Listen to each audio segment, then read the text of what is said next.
अस्सलाम वालेकुम। हाइब्रिड वालों बैठ जाओ भाई, बैठ जाओ यार, बैठ जाओ। हाइब्रिड बॉयज़ बैठ जाओ यार, आखिरी भाई बैठ जाओ यार, आखिरी रो वाले भाई बैठ जाओ भाई, क्लास शुरू करने लगा हूँ मैं यार, बिठा दो इसको कोई 2-4 बंदे मिल के भाई।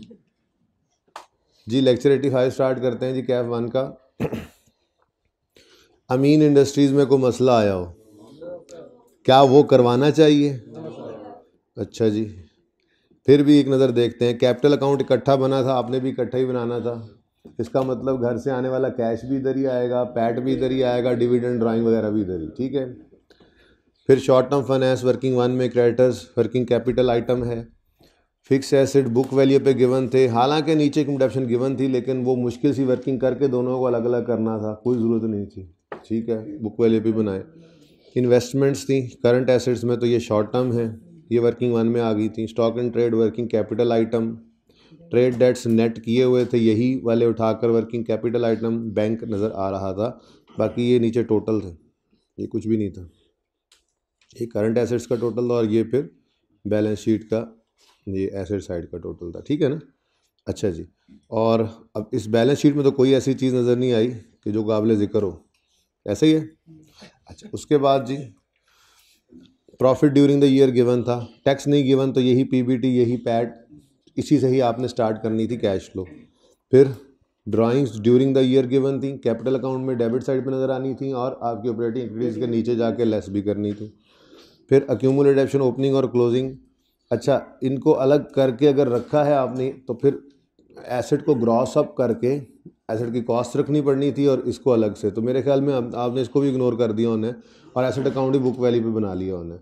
अच्छा, जिन्होंने एसेट अकाउंट बुक वैल्यू पे नहीं बनाया ना, उनको ये बात समझ लेनी चाहिए थी कि ये बुक वैल्यू पड़ी है, नेट फिगर है ऑलरेडी, तो अगर किसी ने कॉस्ट पे एसेट अकाउंट बनाना था तो उसके लिए उसको ज़रूरी था, हाँ जी, कॉस्ट नहीं पता, लेस करते हैं अक्यूमुलेटेड डेप्रीसिएशन, वो सवाल में गिवन थी 5605 7470, तो 5605 और 7470 ये क्लोजिंग्स गिवन थे और साथ ही फिक्स्ड एसेट्स की बुक वैल्यू गिवन थी 15172 और 12346। तो अगर कोई चाहता था कि कॉस्ट पे एसेट अकाउंट अलग बने, एक्यूमुलेशन अलग बने, तो फिर उसको पहले ये फिगर बैलेंसिंग निकालनी पड़नी थी, ये फिगर जानी थी एसेट अकाउंट में और ये एक्यूमुलेशन अकाउंट में, फिर आपने बुक वैल्यू इग्नोर करनी थी। बहरहाल मैंने आपको कहा था कि बैलेंस शीट के अंदर अगर नेट दिया हुआ है तो आप भी नेट ही यूज़ कर लो, काम चलेगा। उसके बाद प्रोविजन फॉर डाउटफुल डेट, क्योंकि ऑलरेडी बैड डेट वो ऑलरेडी डेटर्स है वो नेट ऑफ प्रोविजन थे, तो आपने इसको भी इग्नोर कर देना था, काम चल जाना था। फिर एक छोटा सा सिंपल सा डिस्पोजल था। भैया आपने ये सवाल किया था, शक्ल बता रही है, कितने बच्चों ने ये सवाल अटैम्प्ट किया, बाकियों ने क्यों नहीं किया? जिन्होंने नहीं किया उन्होंने क्या किया, आपने क्या किया? तबीयत ख़राब थी। बेटा अभी सेट हो जाएगी तबीयत, पर्चा सामने आएगा ना, और फिर ज़्यादा तबीयत साफ़ होगी जब रिज़ल्ट आएगा, तो तबीयत सब सेट हो जाएगा, ना करो।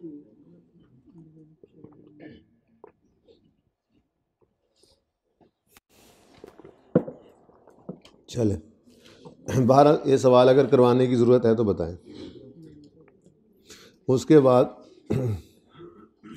नादिर लिमिटेड वाला सवाल था, ये सवाल भी करके देख लेंगे, लेकिन पहले बच्चों की फरमाइश आ रही है कि टेक्सला वाला सवाल करें जी, ये ज़रा मुश्किल था, तो टेक्सला वाला सवाल ही कर लेते हैं जी। चलिए शुरू करते हैं जी। रिक्वायरमेंट है कि स्टेटमेंट ऑफ कैश फ्लोज बनाएं in accordance with requirements of IFRS। नहीं बताया हुआ कौन सा मेथड, खैर जब दूसरा मेथड आएगा तो मैं बताऊंगा कि सवाल खामोश भी हो तो हम यही वाला मेथड लगाते हैं जो हम सीख रहे हैं, ठीक है ना, indirect. Statement of financial position of Texla limited as on 30 June 20 is as follows. चलो जी, बैलेंस शीट गिवन, अपना काम अपनी कार्रवाई शुरू करते हैं। पता लग गया जी कैश फ्लो स्टेटमेंट बनानी है। एक सवाल तो दो दफ़ा पड़ा होता है ना, इसमें PPE नज़र आ रहा है, इन्वेस्टमेंट प्रॉपर्टी नज़र आ रही है, इन्वेंट्रीज हैं, ट्रेड रिसीवर्स है, pre payment other receivers, short term investment, cash in bank, share capital, share premium, retained earnings, retain surplus, long term loan, trade current portion of long term loan.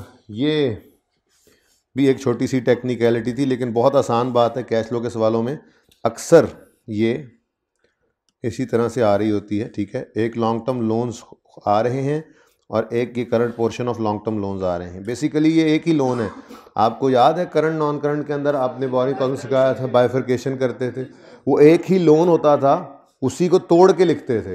ये यहाँ पे आने से current लायबिल, ये यहाँ पे आने से ये लोन बदल नहीं गया, असल में वो एक ही लोन है जिसके दो हिस्से करके दिखाए हुए। तो लेजर हम इकट्ठा ही बनाएंगे, ठीक है, ओके, अच्छा, ओके जी। तो इसमें एक ये नई चीज़ थी, बाकी इन्वेस्टमेंट प्रॉपर्टी आपको पता है बैलेंस शीट में एसेट्स में ही आती है, ये वही इन्वेस्टमेंट प्रॉपर्टी, ओके। अच्छा, फिर एडजस्टमेंट्स। कितने बच्चों ने ये सवाल ट्राई किया था? ये सवाल मेरे ख्याल में क्यों बाकी बच्चों ने क्यों नहीं किया है? बेटा मैंने आपसे पूछा है, आप तो खड़े हो जाए ना, आप तो एक दिन नहीं कई दिन एब्सेंट थे। अच्छा जी, नादिर वाला सवाल कितनों ने अटेम्प्ट किया? अच्छा, कि क्या वजह है जी, होमवर्क क्यों नहीं किया आप लोगों ने, क्या वजह हुई? कह दिया था कि मैं करवाऊंगा, इसलिए क्या करना है करके।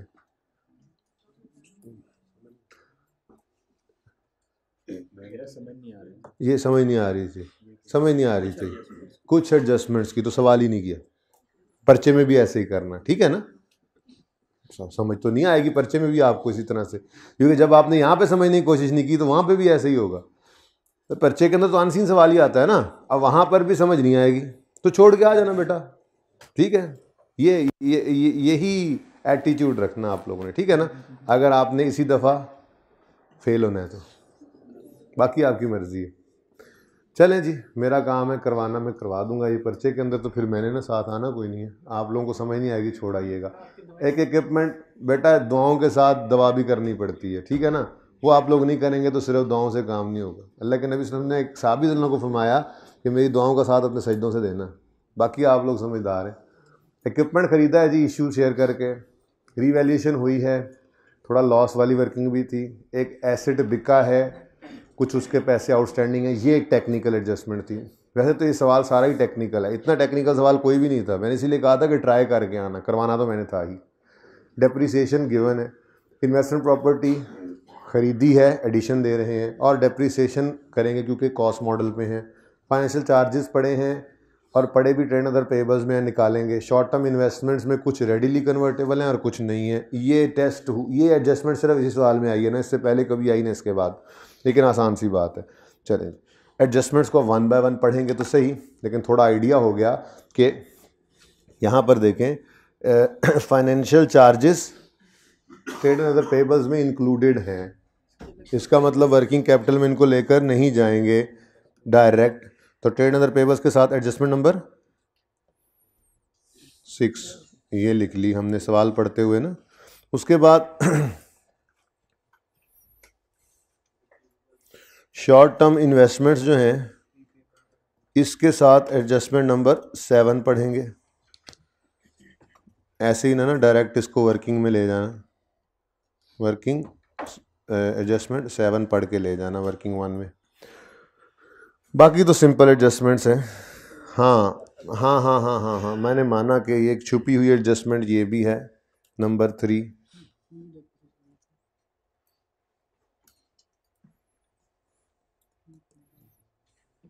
चलें शुरू करते हैं जी। सबसे पहले है जी पीपीई। पीपीई क्या करेंगे जी? पीपीई का लेजर बनेगा। तो प्रॉपर्टी प्लांट एंड इक्विपमेंट,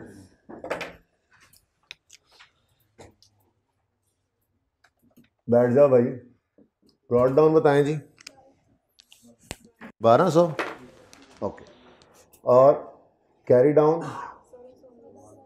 1619। अब एसेट अकाउंट किस पे बन रहा है? बुक वैल्यू पे, अकोमोडेशन लग गिवन नहीं है, ओके, तो ये बुक वैल्यूज़ है। उसके बाद इन्वेस्टमेंट प्रॉपर्टी है, सिंपल भाई, ये भी वर्किंग कैपिटल आइटम नहीं है, कैश एंड कैश इक्विवेलेंट नहीं है। जैसे पीपीई था वैसे ही इन्वेस्टमेंट प्रॉपर्टी है, लैंड एंड बिल्डिंग ही होता है ना इसमें, तो इसका भी लेजर बना ले।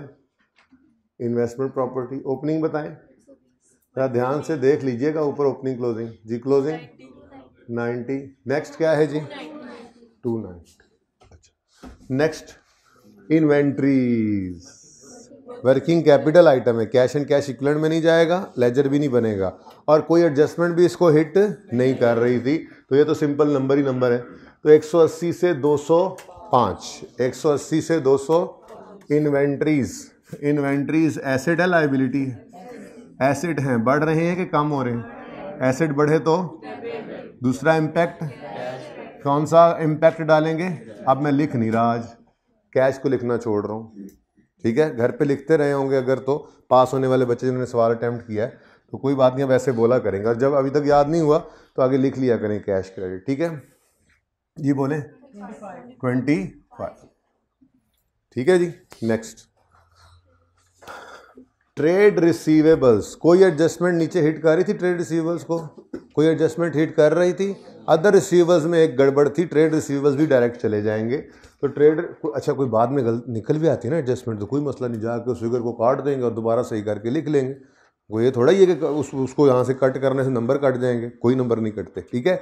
बहरहाल 291 से 342 पे आ गए, तो डेटर्स है, ट्रेड रिसीवेबल्स ही लिखेंगे, अब नाम वही लिखना है जो उधर लिखा हुआ, ट्रेड रिसीवेबल्स जी। बढ़ रहे हैं कम हो रहे हैं? एसेट, एसेट है ना ट्रेड रिसीवेबल, रिसीवेबल एसेट बढ़े तो दूसरा इम्पैक्ट, कैश को कर दो क्रेडिट, कितने से? 51 से। अब ये आसान काम जल्दी जल्दी करते जा रहे हैं ताकि एडजस्टमेंट्स के ऊपर टाइम लगा ले, ये आपने करना है पर्चे में। फॉर्मेट फटाफट बनाना है, सवाल पढ़ते हुए जो आसान चीज़ें हैं वो कर देनी है फटाफट, और फिर एडजस्टमेंट। 17 नंबर का सवाल है तो 17 × 1.8 किया होगा आपने, ठीक है?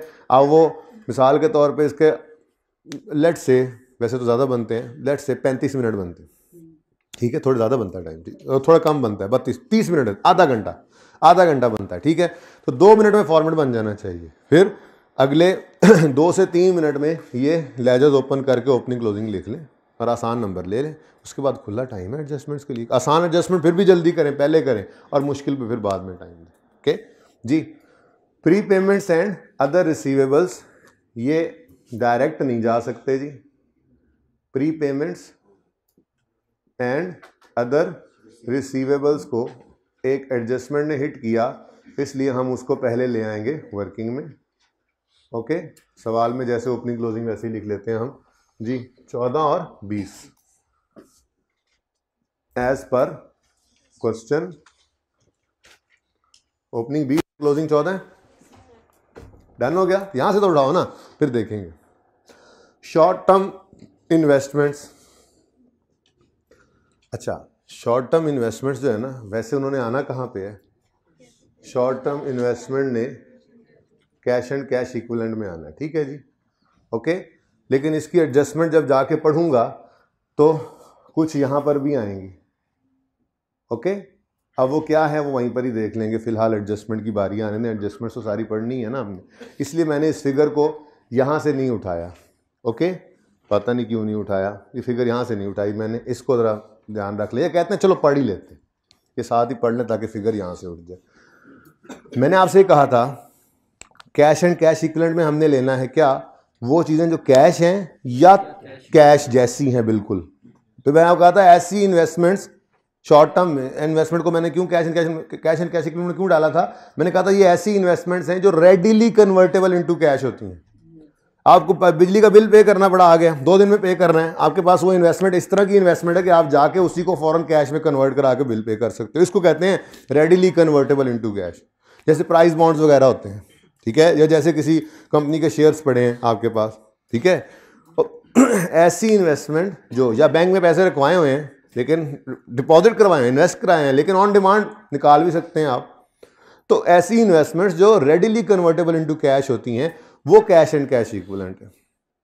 अब ये वाली एडजस्टमेंट इसके अलावा कभी भी नहीं आए। इसका मतलब शॉर्ट टर्म इन्वेस्टमेंट जब भी लिखा होगा, नॉर्मल अजम्पशन क्या है? एबनॉर्मैलिटी सवाल खुद बताता है। शॉर्ट टर्म इन्वेस्टमेंट सिर्फ लिखा हुआ था सवाल के अंदर, तो क्या अजम्पशन थी जो अभी तक 3 दिन से चलती आ रही है कि ये रेडिली कन्वर्टेबल इनटू कैश ही होती हैं। इसको कैश एंड कैश इक्विवेलेंट में ले जाएं वर्किंग वन में, ओके? लेकिन अगर ऐसी कोई बात लिख दे तो उसकी बात सुन लो और मान लो। अब वो कह रहा है शॉर्ट टर्म इन्वेस्टमेंट्स, यहां पे लिखा हुआ है short term investment. Short term investment कितनी है जी? 60 और 48। वो कहता है शॉर्ट टर्म इन्वेस्टमेंट्स और यहाँ पर शॉर्ट टर्म, ऐसे असल में ना ऐसे ये बड़े हो गए ना अब सवाल।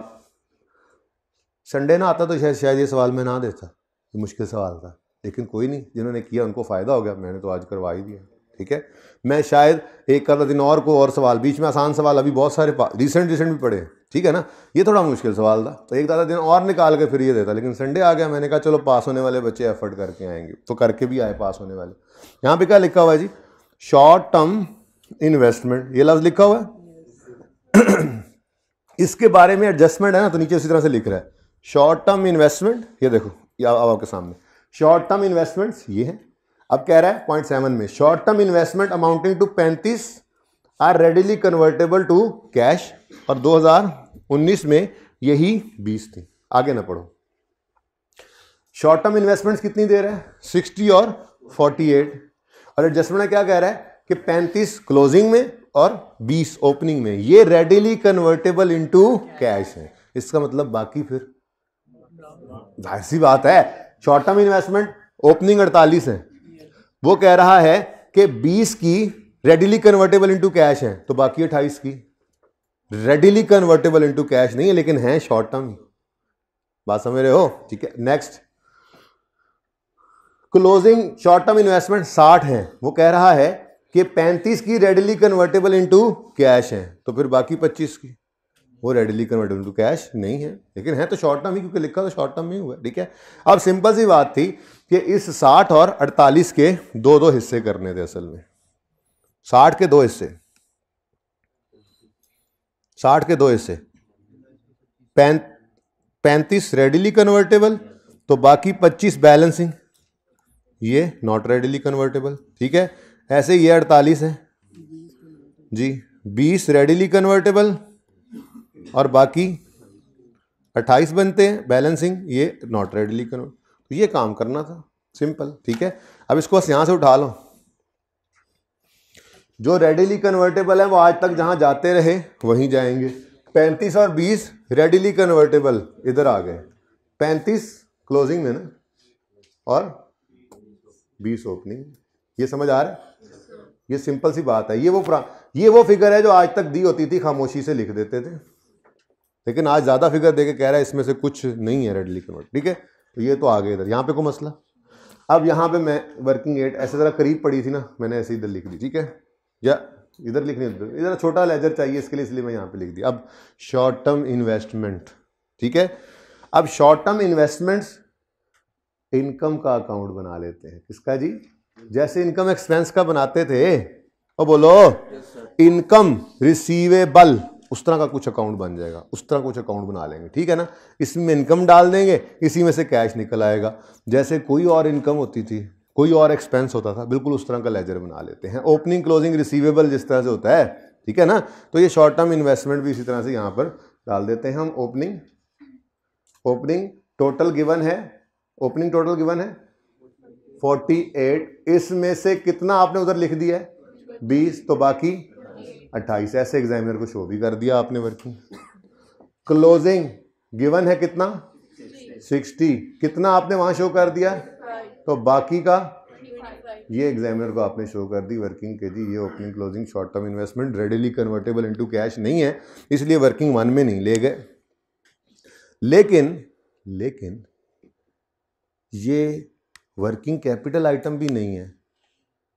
कल बताया था, इंटरेस्ट इनकम हो, इंटरेस्ट एक्सपेंस हो या इन्वेस्टमेंट इनकम हो, उसको आपने लेजर में ही ले आना है। तो ये वही इन्वेस्टमेंट इनकम ही थी दरअसल, ठीक है, रिसीवेबल की तरह से। बहरहाल छोड़ें इस बात को, ज़्यादा इसमें बहस में ना पड़े, पहले सवाल पूरा कर लें, एंड पे जाके फिर इस बात के ऊपर को बहस करनी हुई तो कर लेंगे।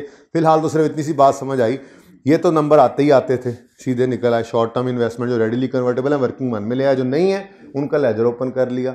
वैसे तो ये एसेट है, लेकिन मैंने साथ ही इनकम लिख दिया कि सिंगल अकाउंट अप्रोच में आ जाएंगे, इसी के अंदर कैश डाल देंगे, इसी के अंदर इनकम डाल देंगे, जो चीज़ मिसिंग होगी वो निकाल के हम ले जाएंगे। ठीक है ना, इससे आसानी हो जाती है। ओके, ये ज़रा मैं जज्बाती हो गया, मैं एडजस्टमेंट साथ ही करा गया। बहरहाल मेरी तरफ से ये एडजस्टमेंट ओके है, मैंने समझा दी है, लेकिन सवाल के एंड पे जो कोई क्वेश्चन इसमें रह जाए फिर से पूछ सकते हैं आप, no issue. Cash and bank balances, सुभान अल्लाह, मुफ्त के नंबर। Opening 6, closing 24, cash and bank balances, ठीक है। तो कैश एंड बैंक आ गया इधर। 6 और 24 नजर आ रहा है एंड वालों? ओके। तुम कहाँ थे? दोनों छुट्टी पे थे? तुम भी छुट्टी पे थे 2-3 दिन से? कितने दिन बाद आए हो? हाँ, खड़े हो जाओ ना। अभी भी क्या जरूरत थी आने की? कैश फ्लो का टॉपिक हो गया, एक हफ्ते में ईपीएस खत्म हो गया, कैश फ्लो भी खत्म ही हो गया। जिस लेवल पे आज सवाल चल रहा है तुम्हें क्या समझ आनी है? मिलना क्लास के बाद जरा फैकल्टी रूम में आके, हमें बैठ जाओ। हमें से मुराद उसको पता है जी। अच्छा जी, इस साइड में सिवाय इसके कोई क्वेश्चन नहीं होना चाहिए। वैसे तो ये भी नहीं होना चाहिए, फिर भी अगर होगा तो एंड पे कर लेंगे। आगे बढ़ते हैं। नेक्स्ट, शेयर कैपिटल है, शेयर प्रीमियम है, रिटेन्ड अर्निंग्स है, रिवैल्यूएशन सरप्लस है। ये चारों के चारों ना वर्किंग कैपिटल आइटम है, ना कैश एंड कैश इक्विवेलेंट है। ये चारों ही क्या हैं? लेजर वाले। पहली बार शेयर प्रीमियम आया है, बाकी 3 तो हम देख ही रहे थे पिछले 2-3 दिन से जो सवाल किए हैं, ठीक है ना। तो अच्छी बात है जी, ये अलग है तो हम इनको अलग ही रखेंगे, हम भी नहीं इकट्ठा करने लगे इनको। तो शेयर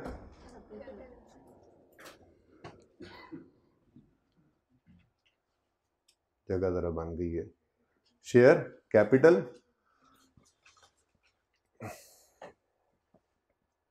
ओपनिंग बताएं शेयर कैपिटल का 800। क्रेडिट नेचर की चीज है ना जी। 800 क्रेडिट साइड पर ओपनिंग और 1200 क्लोजिंग, ठीक है जी। उसके बाद शेयर प्रीमियम बताओ जी। Opening 150, closing 290। उसके बाद रिवैल्यूएशन, रिटेन्ड अर्निंग्स है, ठीक है जी। रिटेन्ड अर्निंग्स बोले 90 और 260। नेक्स्ट जी, रिवैल्यूएशन सरप्लस, ओपनिंग 200, क्लोजिंग 215।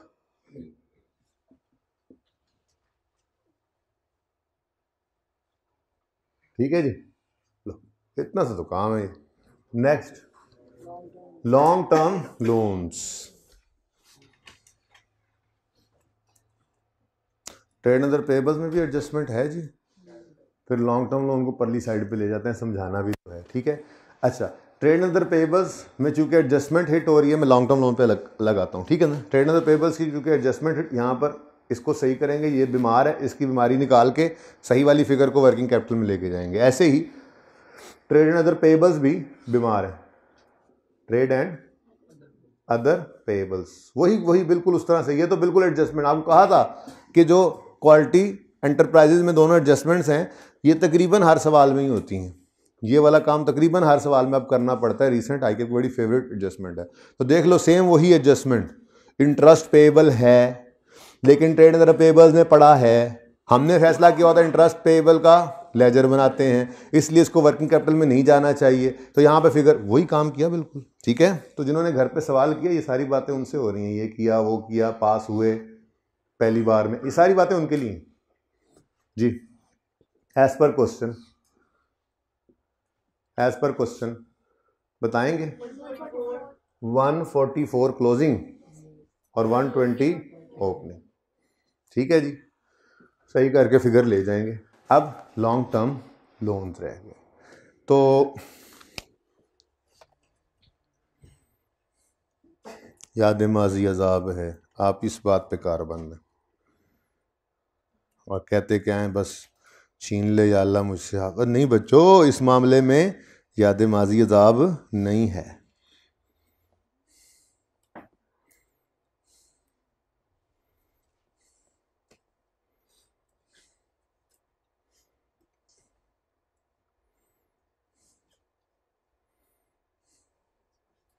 आपको याद हो या ना हो, मैंने लिखा हुआ है 31 दिसंबर 2014 पर लोन है आउटस्टैंडिंग 70 मिलियन का। याद है, 1 जुलाई को लोन लिया था और पहली किस्त थी अगले साल पे होनी थी, तो 70 का 70 आउटस्टैंडिंग था।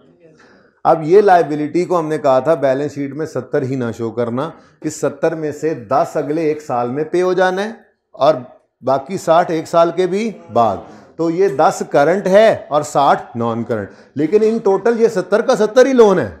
अब जब बैलेंस शीट में आए थे 14 में, तो 60 लॉन्ग टर्म में शो किया नॉन करंट में, और ये 10 current portion of long term loan कहकर ये करंट में शो किया था। ठीक है, तो था तो ये वही इकट्ठा, देखो कहा था जी 70 का ही लोन है लायबिलिटी, ये 10 पे नहीं हो गया, ये भी पेएबल है, ये भी पेएबल है, इसी लोन का ये पेएबल, ये भी पेएबल इसी लोन का है, लेकिन ये हिस्सा अगले 1 साल में पे होना है 70 में से, और 60 जो है वो 1 साल के भी बाद पे। टोटल तो वही एक लोन ही। अब दो अलग अलग लेजर नहीं बनाने बैठ जाना। कैश फ्लो के सवालों के अंदर ये एडजस्टमेंट भी अब आने लग गई है, नॉर्मल सी है, कोई इतनी बड़ी बात नहीं है। अगर आपको लॉन्ग टर्म लोन और उसी का करंट पोर्शन अलग अलग पड़े हुए नजर आए बैलेंस शीट में, तो IS 1 कहता है ये अलग करना जरूरी है, अच्छी बात है, लेकिन बच्चों लेजर तो अलग अलग नहीं बनता था। जो आपने लोन का अकाउंट बनाया होगा यहां पर, वो तो एक ही लोन का अकाउंट होगा जिसमें आपने एंट्री की होगी कैश, डेबिट, लोन, क्रेडिट, और वो 70 का 70 क्लोजिंग बैलेंस में पड़ा होगा। उसमें से आपने प्रेजेंटेशन के लिए सिर्फ 60 और 10 अलग अलग किए थे, वरना अगले साल के पहले दिन भी वो 70 ही पेएबल था उसी लेजर के अंदर। फिर उसमें से 5 पे हुआ, 5 पे हुआ, 10 पे होने के बाद 60 पेएबल रह जाएगा। अब 15 में जाके आप 60 में से 10 को करंट और 50 को नॉन करंट कहोगे, है तो वही 60 एक ही लोन। ठीक है, तो कैश फ्लो के सवाल के अंदर अगर लॉन्ग टर्म लोन और उसका करंट पोर्शन अलग अलग होकर आए, तो आपने लेजर बनाते हुए इनको कंबाइन कर देना है। क्या कर देना है जी? कंबाइन। तो वर्किंग नंबर 11 पे पहुंच गए। वर्किंग 11 वैसे इधर ही बनती है बस, ठीक है। Working 11 long term loan. Long term loan, long term loans जो होते हैं उनका आपने करंट और नॉन करंट पोर्शन, यानी लॉन्ग टर्म लोन और उसकी करंट मैच्योरिटी ऐड करके ओपनिंग क्लोजिंग में लिख देनी है। सिंपल सी बात है। 445 और 60 ये बेसिकली 19 का क्लोजिंग यानी 20 का ओपनिंग, ये लोन है। ठीक है ना, अलग अलग बैलेंस शीट में पड़ा है, पड़ा भी अलग अलग होना चाहिए, आप इकट्ठा कर दें। ठीक है, तो 445 जमा 60, ये देखो ऐसे करोगे पर्चे में, 445 जमा 60 जी 505। ये असल में वही लोन था जो तोड़ के दिखाया हुआ था। ठीक हो गया। और इसी तरह से क्लोजिंग डेट पर भी करोगे 367 प्लस 78, नॉन करंट और करंट जी 445। तो ये आसान एडजस्टमेंट है, लेकिन अब आती है कोई मसला इसमें, सिंपल बात है। ठीक है ना, करंट नॉन करंट अलग अलग किए जाते हैं for the purpose of presentation. है वो एक ही लोन तो लेजर एक ही बनाना है उसको। अच्छा, कोई अलग भी बनाएगा ना तो नतीजा वही निकाल लेगा, लेकिन नहीं बनाना अलग। क्यों बनाए अलग? हम बात ही गलत है। लोन एक ही है, प्रेजेंटेशन पर्पस के लिए बैलेंस शीट में प्रेजेंट ऐसे किया गया था, करंट नॉन करंट अलग अलग करके। ठीक है ना, लेकिन जब लेजर बनाएंगे कैश फ्लो के टॉपिक में तो इनको ऐड कर देना, ओपनिंग को ओपनिंग में, क्लोजिंग को क्लोजिंग में। चलें जी, सारी बैलेंस शीट तो गई हो। नेक्स्ट, अब शुरू करते हैं एडजस्टमेंट्स।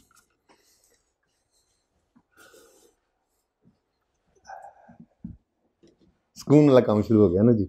वो तो रूटीन वाला काम था, लेजर बनाओ फिर बैलेंस उठाओ। अच्छा, वैसे एक बात है, पूरा सवाल पढ़ लिया हमने, कहीं पे हमें पैट नहीं मिला, पीबीटी भी नहीं मिला, रिटेन्ड अर्निंग्स रिटेन्ड अर्निंग में जाने वाला पैट और कैश फ्लो का स्टार्टिंग पॉइंट पीबीटी, दोनों ही कोई नहीं मिले। अच्छा खैर, आज तो कोई मुझे टैक्स भी नहीं मिला।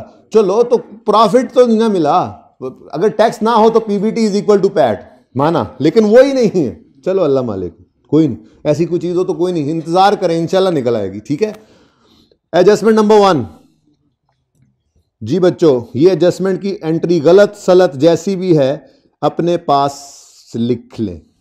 रफ जगह पे कोई रफ सफ़ा खोल लें, मुझे नहीं पता, पहले आप लिख लें। ठीक है, इसमें यूज होने वाली चीज़ें शायद ये शेयर कैपिटल के आगे लिखा हुआ फेस वैल्यू भी हो। ठीक है, फिर देखो उसके बाद क्या बनता है, ज़रा जल्दी से एंट्री करो, 30 सेकंड है आपके पास। अच्छा भाई, वो फेल होने वालों को भी करने दो ना, कर लेंगे तो पास होने वालों में हो जाएंगे।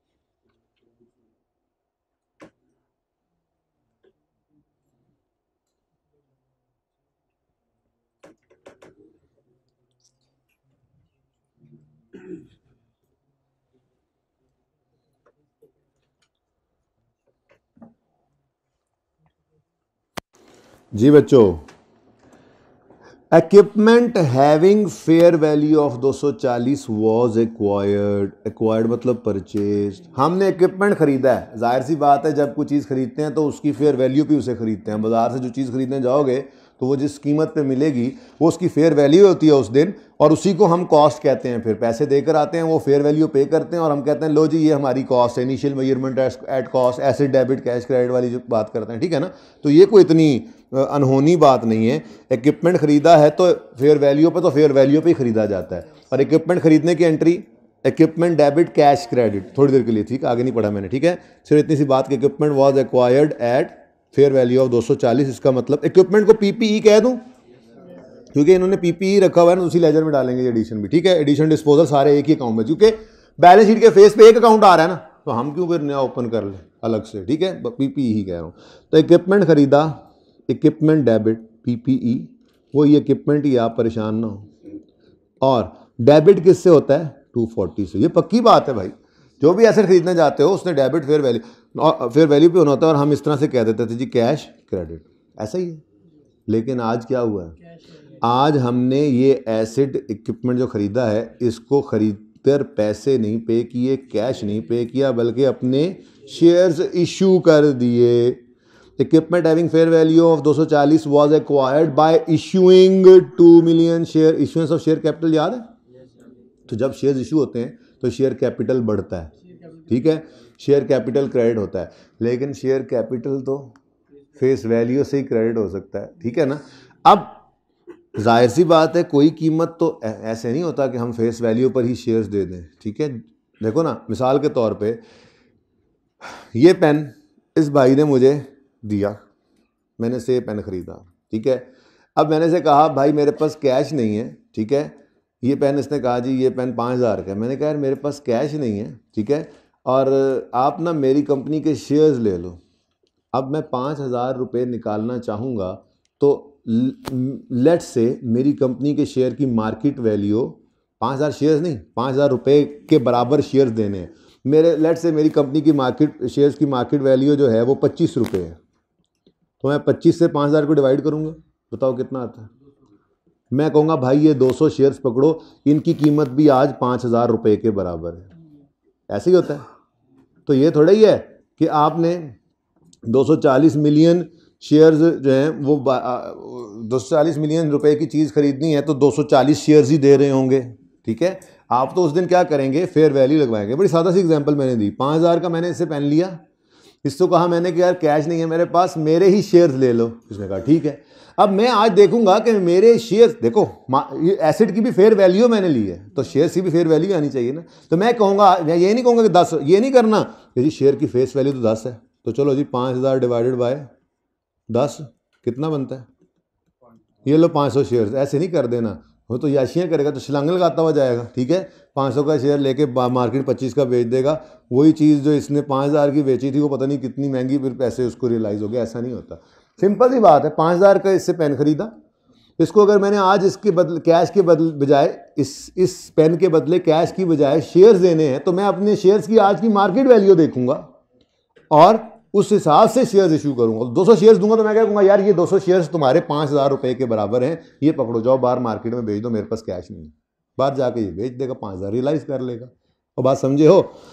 तो इन्होंने 240 रुपये का इक्विपमेंट खरीद लिया है, ये तो माना, लेकिन इन्होंने इशू कितने शेयर्स किए हैं? अब इधर देखो, शेयर कैपिटल में तो याद है आपको कि शेयर कैपिटल में तो सिर्फ फेस वैल्यू ने आना है, और फेस वैल्यू है सवाल में गिवन 100, 10 नहीं ले लेनी खुद से, 100, ठीक है। तो फिर ये क्या बन गया जी, 200। अब 240 वाली चीज़ 200 में नहीं खरीदी, असल में शायद हमारे शेयर्स की मार्केट प्राइस 100 रुपये नहीं होगी बल्कि इससे ज़्यादा होगी, ठीक है ना। तो बहरहाल जो बाकी है वो शेयर प्रीमियम होगा, सुकून से बैलेंसिंग निकाल लो और आगे चले जाओ, ये भी ठीक है। या जिद पकड़ी ही हुई है तो फिर आप 4 रुपये मेरे ख्याल में, इसको करो ज़रा 40 को डिवाइड करो 2 से, 20 रुपये प्रीमियम था। यानी अगर आप ये लिखने पर बज़िद हो कि मैंने बैलेंसिंग नहीं लिखना, मैंने खपना है पर्चे में बैठ के टाइम ज़ाया करना है, तो 20 लिख लो इधर तब भी 40 ही आता है, ठीक है ना।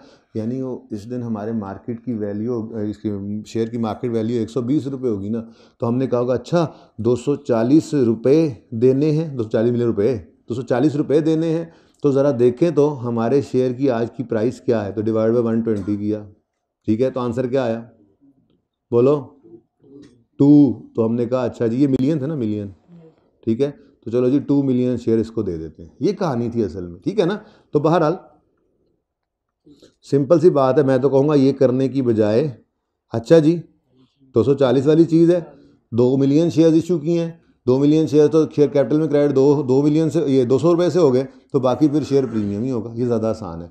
बाकी अगर कोई करना चाहे उसके लिए मैं ये लिख रहा हूँ, यार ये कलर ही चेंज हो गए, चलो ये वाला लिख रहा हूँ मैं, ये बच्चों के लिए जिन्होंने करना ही नहीं जी, नहीं जी हमने तो यही लिखना है जैसे हमने सीखा था, ये लो भाई फिर यही लिखना है तो ये लिख लो, ठीक है, ओके। ये बात समझ आई है, ये फिर लिख दूँ दोबारा, ये बात समझ आई। ₹240 मिलियन इक्विपमेंट का पे करना था, हमने कहा भाई पैसे नहीं हैं, शेयर ले लो, उसने कहा ठीक है दे दो शेयर। हमने कहा अच्छा आज हमारे एक शेयर की वैल्यू 120 रुपये है, इसलिए हम तुम्हें 2 मिलियन शेयर्स दे देते हैं। असल कहानी ये थी, लेकिन ये कहानी कहीं लिखनी नहीं, ये बस ऐसे ही आपको जो थोड़ा रिलैक्स करने के लिए थी। असल में तो बस ये कहानी सामने आ चुकी है, ये एंट्री पोस्ट करवा दो। ये ड्यूरिंग द ईयर हुआ है, PPE debit, share capital credit, share premium credit. ये एंट्री पोस्ट नहीं ना करोगे तो फिर कैश फ्लो गलत आ जाएगा। देखो ना, इस इक्विपमेंट के खरीदने पर कोई कैश आउटफ्लो नहीं हुआ, शेयर्स इशू में। ऐसे ही शेयर कैपिटल के अकाउंट में या शेयर प्रीमियम के अकाउंट में आप ये लिख दोगे, मकसद कहने का ये है इन शेयर्स के अगेंस्ट कोई कैश इनफ्लो नहीं हुआ, एसेट आया। लेकिन ये सारी बातें तो डीप डाउन जाके सोचने की हैं, हम तो सिंपल एंट्री करेंगे। अल्लाह खैर जी बोलो। पीपीई डेबिट 240 से, share capital credit, share capital credit इधर देखो 200 से, शेयर प्रीमियम क्रेडिट 40 से। यहां पे लिखा हमने इक्विपमेंट, ओहो पीपी ज्यादा बेहतर है ना, लेजर सामने पीपी का ही बना हुआ है, तो अगर समझने के लिए लिखना है तो लिख लो। ये पीपी वही इक्विपमेंट एडजस्टमेंट 1 वाला, ठीक है। तो पीपी यहां पर भी लिख दिया आपने, पीपी, ओके। और यहां पर इसके सामने आप क्या लिखें, यहां पे आपको शायद मैंने पहले भी बताया हुआ है 3 ऑप्शंस हैं आपके पास। याद है आपको कुछ इस तरह की बात हुई थी, मैंने कहा था कि एसेट खरीदा उधार पे, एसेट खरीदा उधार पे एंट्री हो सकती है पीपीई डेबिट, कुछ उधार पे, लेट से 200 रुपये का एसेट था, ठीक है जी, इसमें से 80 रुपये पे किए हमने, 120 पेएबल।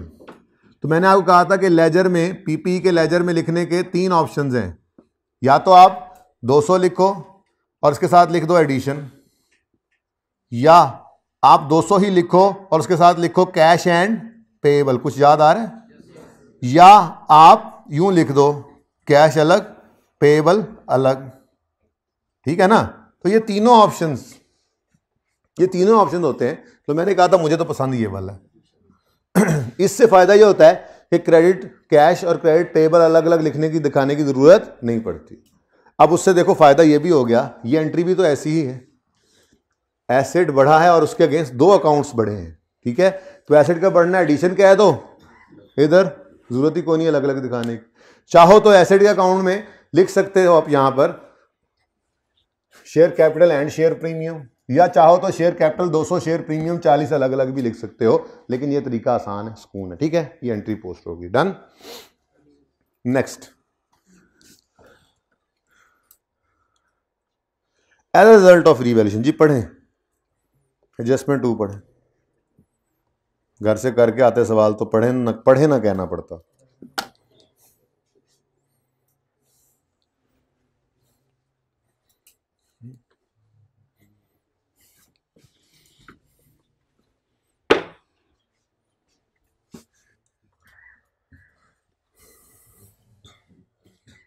भाई ये ना एक डस्टर ये ऊपर FR2 क्लास में पहुंचा दे, FR1 का यहाँ पड़ा।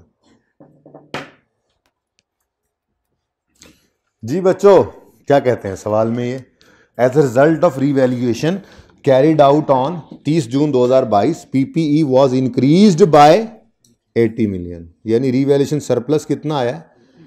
लेकिन वो कह रहा है इस 80 में से 35 million was credited to profit and loss. ये क्या होगा? अगर कभी सरप्लस आए और उसमें से कुछ सरप्लस प्रॉफिट एंड लॉस में क्रेडिट हो जाए, वैसे तो real surplus profit and loss में जा ही नहीं सकता। किस सूरत के अंदर प्रॉफिट एंड लॉस को सरप्लस हिट करता था? अगर कोई प्रीवियसली बुक्ड लॉस बचा पड़ा हो, ठीक है। तो वही बात बता रहा था ये। मैं आपके हिसाब से वर्किंग बनाता हूं, लेकिन इस वर्किंग को आप वर्किंग नंबर देकर बेशक लिख लीजिएगा अपने पास। वर्किंग नंबर 12 बनेगी। चलो वर्किंग 12 में कह देता हूं जी। हमारी मशहूर ज़माना वर्किंग है, डेट, डिस्क्रिप्शन, एसेट, एसेट का नाम पीपीई ही रख देते हैं ना, हमारे पास पीपीई है, जो भी था, जो भी है ये फुली डेप्सिड आइटम, वो भी पीपीई कह रहा है, ठीक है। फुली डेप्सिड आइटम, हाँ वहाँ भी पीपीई ही कह रहा है। चलो ये बड़ा अच्छा है ना भाई, हर जगह वही पीपीई ही लिख रहा है। अगर कोई एसेट का नाम भी लिखता है, जैसे थोड़ी देर पहले इक्विपमेंट लिखा था, हमने वहाँ भी पीपीई ही लिख दिया, ठीक है ना, क्योंकि हमारे पास लेजर वही आ रहा है। रीवैल्यूएशन सरप्लस और प्रॉफिट एंड लॉस, डन हो गया जी। अब वो कह रहा है during as a result of 30 June 2020, 30 June 2020 हमारे साल का आखिरी दिन है, यानी कि 30 जून 2020 पर कोई एसेट पड़ा था, ठीक है, उसकी बुक वैल्यू ही होगी ना हमारे पास, कोई एसेट पड़ा था, ठीक है जी। और इस दिन ये क्या हुआ? रीवैल्यू। क्या हुआ? तो एक लाइन छोड़कर हमने रीवैल्यूड अमाउंट लिखनी होती है, ऐसे ही है। तो बोलो, ये भी नहीं गिवन। लेकिन उसने एक बात बताई, उसने कहा कि 30 जून 2020 पर जो रीवैल्यूएशन हुई है ना, उस रीवैल्यूएशन में पीपीई जो है वो इंक्रीज हुआ है बाय 80 मिलियन। तो ये 80 मिलियन क्या है? इंक्रीज बाय, इंक्रीज टू नहीं है आपको कि ये रीवैल्यूड अमाउंट है, नहीं, इंक्रीज बाय 80 मिलियन का मतलब क्या है कि सवाल में उसने ये रीवैल्यूएशन सरप्लस की जो फिगर हम बैलेंसिंग निकालते थे, कितना जी? ये 80 उसने गिवन कर दी सवाल में, ये गिवन है, ओके। अब मुझे ना तो ओपनिंग बुक वैल्यू से, ये रीवैल्यूएशन से पहले वाली बुक वैल्यू से कोई सरोकार है, ना उसके बाद वाली बुक वैल्यू से, यानी रीवैल्यूड अमाउंट से। मुझे चाहिए भी सरप्लस ही था। अब इस सरप्लस का खामोशी के केस में कहाँ जाना बनता था? ये सरप्लस खामोश होता ना सवाल, तो सारे का सारा हम फेंक देते यहाँ पर, ठीक है ना, ओके। और ऊपर अज्यूम करते हैं कि 0 है। लेकिन वो क्या कहता है, ये जो 80 आया है, आउट ऑफ विच इसमें से 35 was credited to profit and loss. Profit and loss में क्रेडिट हो रहा है, मतलब प्रॉफिट एंड लॉस को बढ़ा रहा है, यानी कि पॉजिटिव 35। इसका मतलब ये है कि 35 रुपये जो हैं वो प्रॉफिट एंड लॉस की नेगेटिव फिगर पहले पड़ी थी, तभी तो 80 का गेन आने पर पहले 35 रुपये का लॉस रिवर्स हुआ, credited to profit and loss, और बाकी 45 ये आएगा यहाँ पर, ठीक हो गया। अब ये 45 और ये 0, ठीक है जी, साल एंड हो गया। अब मुझे चाहिए भी यही फिगर थी, मेरे पीपीई का ओपनिंग क्लोजिंग वैसे ही सारा कुछ आ रहा होता है, मुझे सिर्फ ये सरप्लस की एंट्री चाहिए थी। कितने बच्चों ने सरप्लस की एंट्री डायरेक्ट 80 से कर दी थी? 80 से नहीं करनी थी। ये वो एंट्री है जो अब आपके सामने होने लगी है, revaluation surplus arose during the year वाली एंट्री है भाई, ठीक है। Revaluation surplus arose during the year की एंट्री क्या करते थे हम? पीपीई डेबिट 80 से, फिर रीवैल्यूएशन सरप्लस इन ओसीआई, और वहां से होकर जाता सरप्लस के अकाउंट में ही है, क्रेडिट 45 से, और profit and loss account credit 35, ठीक है ना। और ये फिगर आया करती थी बैलेंसिंग, ये बैलेंसिंग निकाली हमने, ठीक है ना, ओसीआई वाली फिगर 35 पहले पढ़ा था ना, तो बैलेंसिंग याद है, बैलेंसिंग भी लिखा था मैंने कि इस एंट्री में बैलेंसिंग क्या है। लेकिन हमें इससे क्या, बैलेंसिंग लिखो ना लिखो, ये तो सिर्फ रिवीजन करवाई है आपको मैंने, ठीक है। बात तो ये कि ये एंट्री कितने बच्चों को समझ आ गई थी, कितनों को नहीं आई थी? आनी चाहिए थी। रीवैल्यूएशन देखो अब जान नहीं छोड़ रही। चलो जी, ये एंट्री पोस्ट कर देते हैं। अब जैसे ये ऊपर वाली एंट्री हमने एंड पे पोस्ट की ना, ये एंट्री ही पोस्ट करनी थी। हमारी एंट्री है PPE debit revaluation surplus, OCI से होके भी सरप्लस अकाउंट में जाता है ना, तो वो अकाउंट में डायरेक्ट फेंक देंगे, ओसीआई तो हम बना रही है, ठीक है। तो रीवैल्यूएशन सरप्लस क्रेडिट और profit and loss account credit. अच्छा, अब इसको ज़रा भूलना ना, ये एक नॉन कैश आइटम है जो प्रॉफिट एंड लॉस को हिट कर रहा है, ठीक है ना। गेन लॉस, और ये रिवर्सल ऑफ गेन है, ये क्या है, रिवर्सल ऑफ लॉस, तो गेन टाइप ही चीज़ हो गई ना। तो गेन लॉस तो नॉन कैश होते हैं, ठीक है ना। तो जब नॉन कैश, बल्कि अभी जाकर कर देंगे यार, ये ना होके आप बाद में भूल जाएं। चलो जी एंट्री पोस्ट करते हैं। एंट्री पोस्ट हो रही है भाई, एंट्री पोस्ट बहुत टेक्निकल सवाल था, मैंने इसलिए कह दिया। ये सवाल करने के बाद इनडायरेक्ट मेथड में मेरी तरफ से फिर कोई ख़ास वैल्यू एडिशन नहीं रह जाएगी, बस फिर 1-2 दिन नॉर्मलाइज ही करना है, मजीद सवाल करके पक्का करना है। ये इतना अच्छा सवाल था जी। पीपीई डेबिट कितने से, 80 से, property plant equipment debit, revaluation surplus 45 से क्रेडिट, और प्रॉफिट एंड लॉस अकाउंट, थोड़ी देर के लिए ऐसे ही बना रहा हूं मैं प्रॉफिट एंड लॉस अकाउंट यहां पर ऐसे ही, प्रॉफिट एंड लॉस अकाउंट ऐसे ही जरा उसके एक्सट्रैक्ट्स, ठीक है ना। ये बनता है बनता है बनता है, और यहां पर क्या आ रहा है, रीवैल्यूएशन सरप्लस, ये रिवैल्यूएशन गेन लिख देता हूं मैं, हालांकि गेन आता कोई नहीं है प्रॉफिट एंड लॉस में, लेकिन क्यों आ रहा है, ये reversal of previously booked loss है। उसके बाद आपको पता है फिर पैट आया करता है, ये उससे ऊपर की कहानी थी, ठीक है ना। ओके, तो ये एंट्री पूरी हो गई, ये एंट्री अब पूरी हो गई। ये देखो पीपीई डेबिट किस वजह से, वो जी रीवैल्यूएशन सरप्लस आया उसकी वजह से। अच्छा जी, रीवैल्यूएशन सरप्लस क्रेडिट किस वजह से, मुझे पीपीई के अंदर रीवैल्यूएशन सरप्लस पड़ा उस वजह से। और प्रॉफिट एंड लॉस अकाउंट में रिवर्सल ऑफ लॉस, यानी एक तरह का गेन क्रेडिट। डबल एंट्री पूरी हो गई। आमिर भाई यहां से लगाए जरा, यहां से इधर डबल एंट्री देखो, पूरी डबल एंट्री देखो, PPE debit revaluation surplus credit और profit and loss account credit, ठीक है। ये हमारी आंखों के सामने कोई नहीं है, बस दिमाग में हुआ है, ठीक है, सही हो गया। अब ये आप बाद में भूल ना जाओ, इसलिए अभी ये बात करता चलूं, जो ये बाकी का 45 है, ये कहां गया है, ये प्रॉफिट एंड लॉस है ना, ठीक है। और इसके बाद ओसीआई में वो ग्रीन कलर की चीज याद है ना, हाँ, वो है रीवैल्यूएशन सरप्लस। तो हम तो बच्चों टीसीआई से कभी शुरू करते ही नहीं अपनी कैश फ्लो, हम तो पीबीटी से उल्टा शुरू करते हैं, ठीक है। तो इसलिए इस 45 की हमें कोई टेंशन नहीं है कैश फ्लो बनाते हुए, उसकी जितनी कोई टेंशन थी वो हमने कर लिया। इसको हमने यहाँ पर लिख दिया, यहाँ पे 80 लिखने से यहाँ पर ये नॉन कैश आइटम जो है यहाँ पर आ गया है बैलेंसिंग फिगर। अगर ये ना लिखते एंट्री यहाँ, तो जब बैलेंसिंग निकालते तो ये 80 भी इस तरह शामिल हो ना जाता। ये तो एडिशन है ही नहीं, ये तो सिर्फ रिवैल्यूएशन है। इस तरह से इसका नॉन कैश इंपैक्ट निकल रहा होता है, ठीक है ना।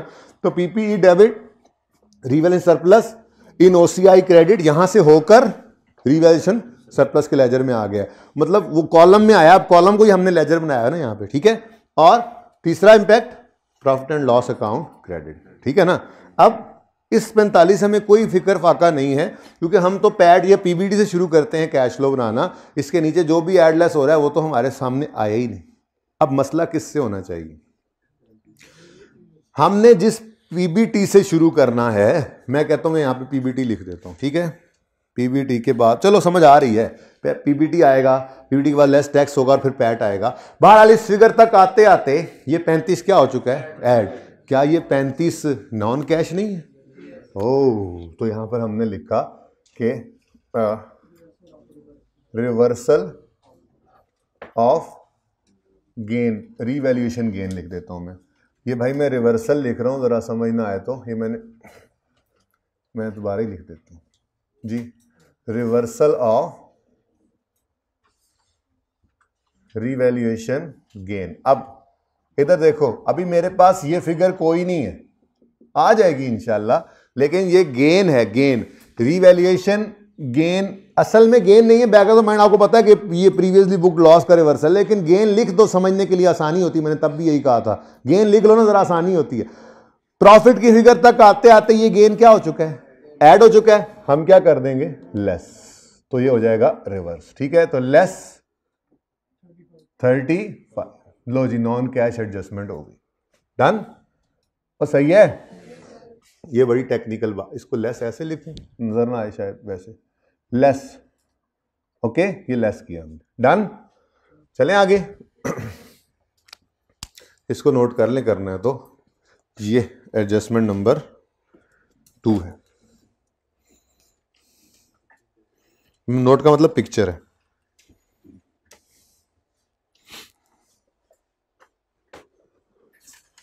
एडजस्टमेंट 2 है ना, ये 2 ही है ना। चलें आगे,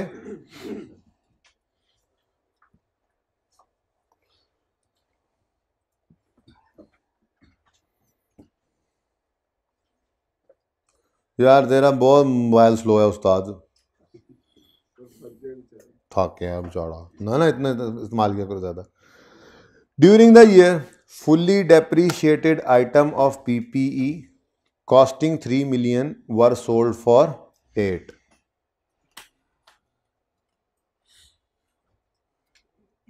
चलो जी, नॉर्मल वाला काम तो पहले करें जी बच्चों,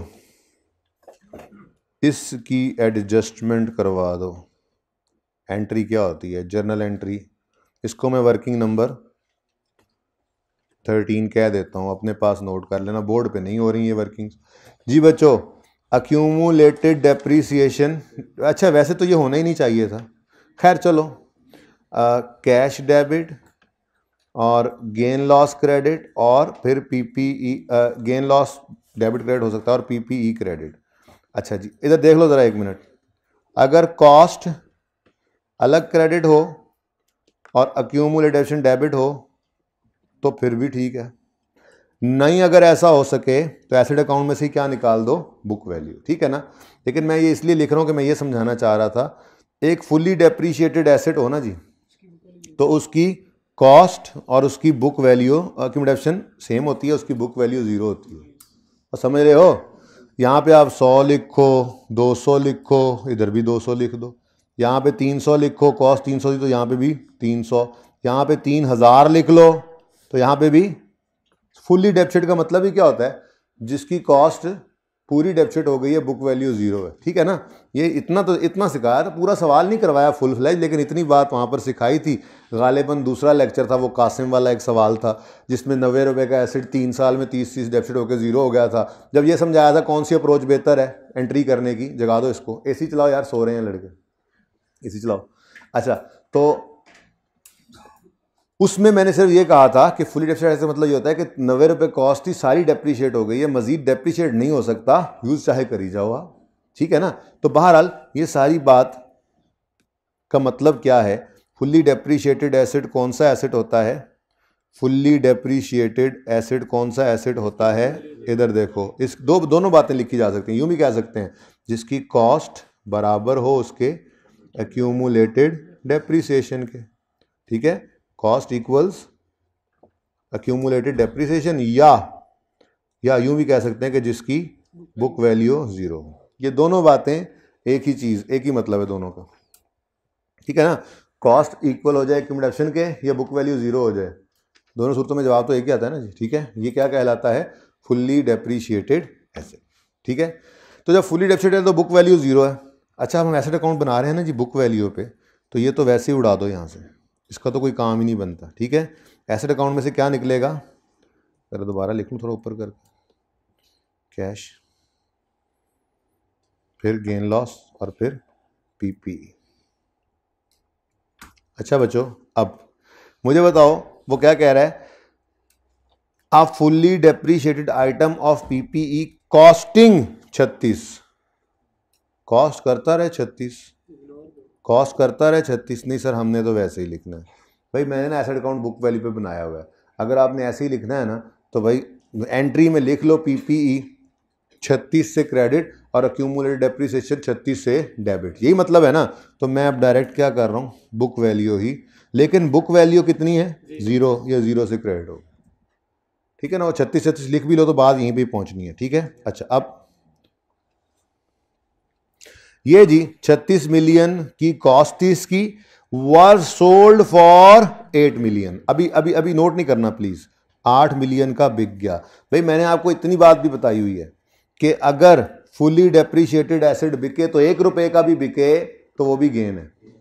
क्यों? क्योंकि हमारी किताबों में उसकी वैल्यू 0 है, 0 वाली चीज 1 रुपया भी दे जाए तो वो गेन है, ठीक है। ये हमने सारी बातें ना IAS 16 में पढ़ी थी, ठीक है। अच्छा, अब ये सारे का सारा क्या बन गया जी, गेन। सारे का सारा क्या है जी, तो प्रॉफिट एंड लॉस में ये 8 का गेन चला गया। ये गेन क्या हो जाएगा, रिवर्स, ऐसे ही है। ये बैलेंसिंग निकाली, ये गेन हो जाता है रिवर्स, ठीक है जी। और कैश फ्लो में, कैश फ्लो में ये कैश, अभी ना नोट करना भाई प्लीज, अभी मैंने एडजस्टमेंट थोड़ी ब्लैक की हुई यार, देखो तो सही। कैश फ्लो में कैश आ गया 8 का, ओके बेटा, मैंने अभी 8 ही लिखा है, 8 ही है अभी, ठीक है। ये सिंपल जो एडजस्टमेंट आज तक करते आए, ठीक है। 36 मिलियन की कॉस्ट वाला था, माना कि इसकी बुक वैल्यू लिखनी चाहिए थी, लेकिन वो कह रहा है ये फुली डेप्रिसिएटेड है तो बुक वैल्यू 0 है, तो फिर मैंने बुक वैल्यू 0 से क्रेडिट कर दी। एक 0 रुपए का एसेट बिका है, बिक गया है 8 का, तो फिर ये 8 का 8 क्या है, गेन। लेकिन एक थोड़ा सा मसला इसमें था, वो ये था कि उसने कहा 8 मिलियन का बिका है, out of which 3 million is still outstanding, यानी रिसीवेबल।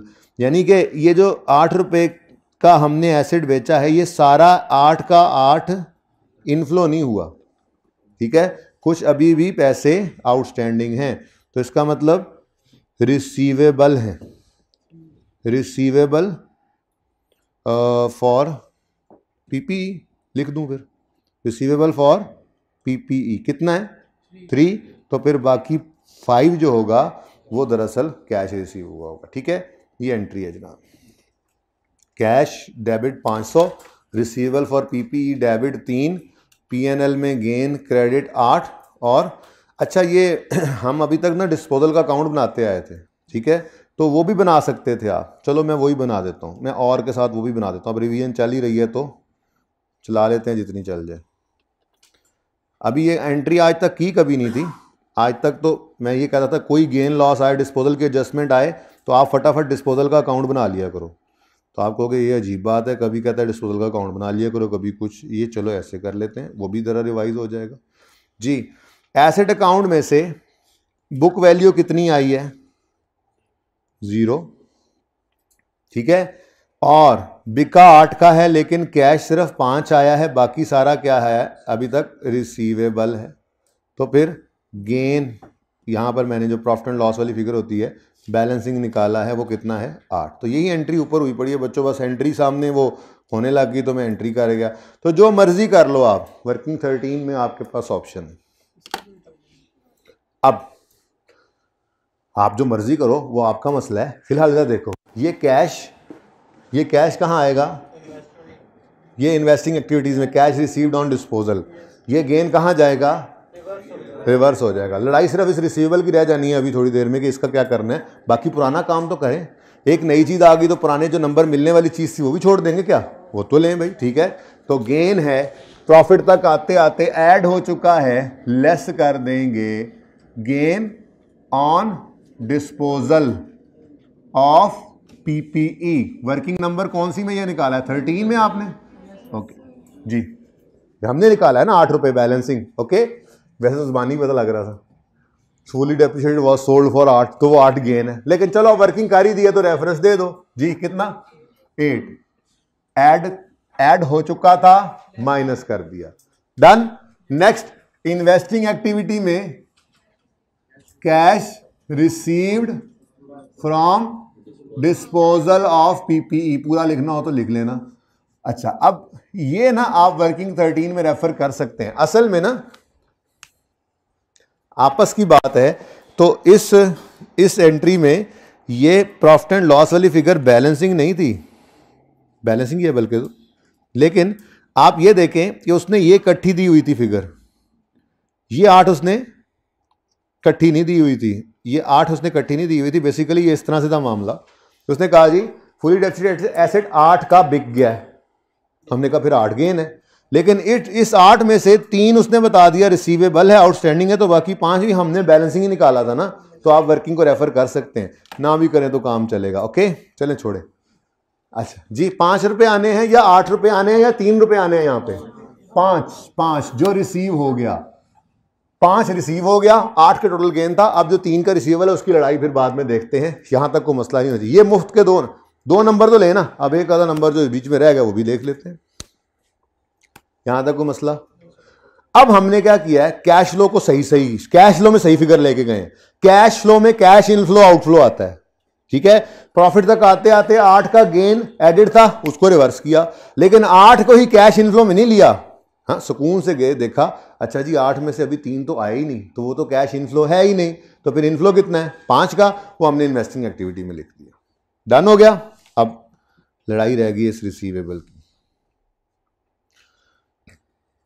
जब ये सारा कुछ हुआ है, गेन रिकॉर्डेड था तो रिवर्स किया, कैश 5 आ गया है तभी तो इन्वेस्टिंग एक्टिविटी में लिखा। ऐसे ही ये 3 का रिसीवेबल भी तो रिकॉर्ड हुआ होगा। तो बोलो जब ये ट्रांजैक्शन हो गई है, कैश फ्लो के सवालों में ना आपकी शक्ल जैसे बता रही सवाल ना करके आने की वजह से, वो 2 तो वैसे ही आज खैर से उड़े हुए हैं ना, ठीक है, वो खास तौर पे वो हफ्ते पहले वाला। अच्छा कैश फ्लो के सवालों में, हाँ जी हम दूसरी बार पढ़ रहे हैं सर, ऐसे पढ़ोगे तो तीसरी बार पढ़ना पड़ जाना है, मिलो जरा मुझे आके जरा जी। तुम भी जी, क्या बात हो रही थी, रटा भूल गया मैं याद करने में, बाहर चलें छोड़े मैं शुरू से बात करता हूँ। हाँ याद आ गया, मैं ये कह रहा था कि कैश फ्लो के सवालों में आपने हमेशा ये अज्यूम करना है कि जो लिखा हुआ है सही है।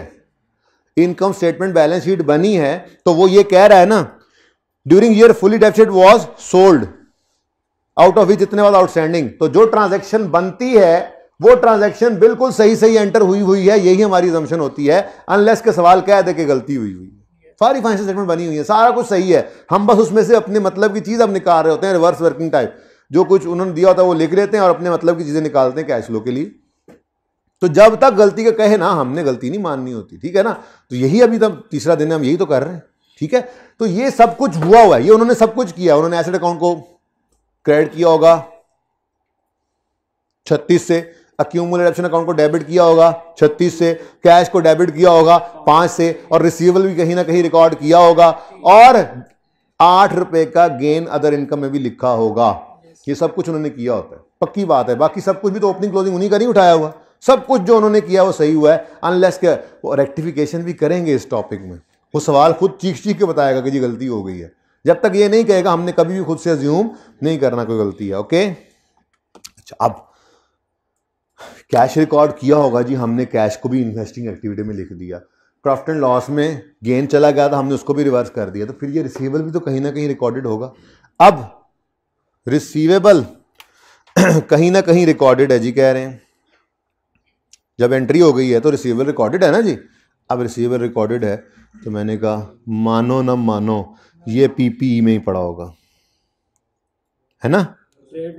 अच्छा इन्वेस्टर प्रॉपर्टी में, इन्वेंट्रीज में, ट्रेड रिसीवेबल्स में, फिर तो शॉर्ट टर्म इन्वेस्टमेंट में ही होगा, कैश एंड बैंक में होगा, ऑब्वियस। अगर खामोश है सवाल तो ऑब्वियस की तरफ जाना होता है, ठीक है, कि वो देखें एंट्री हुई, ट्रांजैक्शन हुई है, कैश भी आया, गेन भी आया, ये सब आप कह रहे हो, तो क्या रिसीवेबल रिकॉर्ड नहीं हुआ होगा? हुआ है। अब अगर हुआ है और सामने नजर नहीं आ रहा फेस के ऊपर, तो फिर ऑब्वियस बात है किस तरफ जाएगा।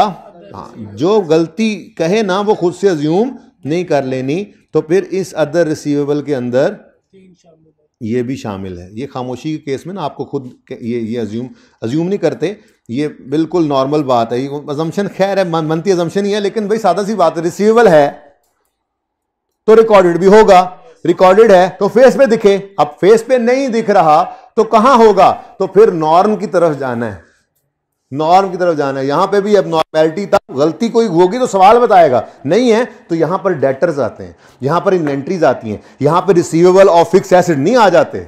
वो कहां होंगे? वो फिर अदर रिसीवेबल्स में होंगे, जिसमें बहुत सारे रिसीवेबल्स इकट्ठे किए होते हैं, ये भी वहीं पर ही लिखा होगा। ठीक है, तो it included receivable for PPE, okay, of ₹3। ये हमने खुद से ये नतीजा निकाल लिया। ठीक है, अब ये तो मसला था, रिसीवेबल फॉर पीपीई, क्या ये वर्किंग कैपिटल आइटम में जाना चाहिए? इंशाल्लाह अभी 1-2 दिन रह गए, अब लॉजिक करीब आ गई है। ठीक है, मैं आपको ये समझाऊंगा भी सही कि इंटरेस्ट पेएबल कल वाले सवाल में, इन्वेस्टमेंट रिसीवेबल कल वाले सवाल में, या आज वाले सवाल में रिसीवेबल फ्रॉम फिक्स एसेट, ये क्यों यहां से लेस करके चीज को लेकर जाते हैं वर्किंग कैपिटल आइटम्स में। वैसे थोड़ी सी बात कर भी दूं, ये फिक्स एसेट्स का बेचना खरीदना ये हमारी कोर एक्टिविटी नहीं होती। ये बिजनेस जो है कहीं पे नहीं लिखा हुआ फिक्स एसेट खरीदता बेचता है। फिक्स एसेट का मतलब होता है एसेट जो हम इस्तेमाल कर रहे हैं बिजनेस में, और वो एसेट कभी कभार बेचे जाते हैं।